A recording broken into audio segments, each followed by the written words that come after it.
Hello' বন্ধু বান্ধৱীসকল, আজি মোৰ ঘৰত দুটা চাৰিজন ভাইটি আহিছে কোকৰাঝাৰৰ পৰা, আৰু মোৰ এটা নিজৰে ভাগিন আছে আৰু চাৰিজন ভাইটি আহিছে একেলগে, মানে গোটেইকেইটাই ভাত খাবলৈ। এইয়া মই সোনকালে ভাত বনালোঁ, ৰাতিপুৱা জল্দি ভাতটো বনালোঁ। এতিয়া ভাইটিহঁতে যাব কোকৰাঝাৰত, 11টাত ট্ৰেইন আছে। বাবু বাবু এই মই যে খানা বনাইছোঁ, কি বনালোঁ?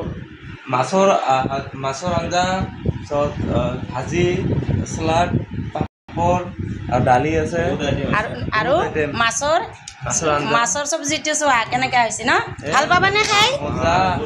তোমালোকৰ গাঁৱত কেনেকৈ খাই নাজানো, তুমি ভাল পাবানে নাই?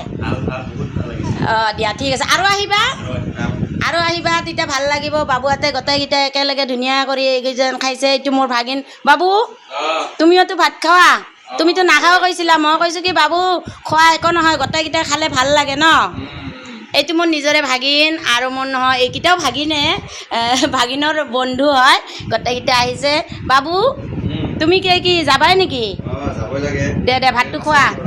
ভাতৰ লগত কি দিছোঁ কোৱাচোন? ভাতৰ লগত পাপৰ ভাজি আছে, চালাড আছে, আলু ভাজি আছে, মাছৰ আঞ্জা আছে। এই মাছৰ আঞ্জা ন?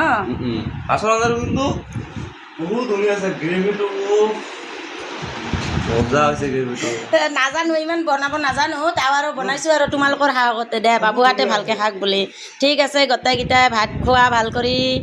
আৰু বাবু দিয়া খোৱা হা, বেয়া নাপাবা। আৰু যদি সময় হয় আহিবা আমাৰ ঘৰত ভাত খাবলৈ এনেকৈ হা, আৰু আহিবা। ঠিক আছে, তুমি আহিবানে নাই মামীৰ ঘৰত? ঠিক আছে, তুমিতো থাকাই, এনি টাইম লগে পাই থাকোঁ। ঠিক আছে, বাই বাই।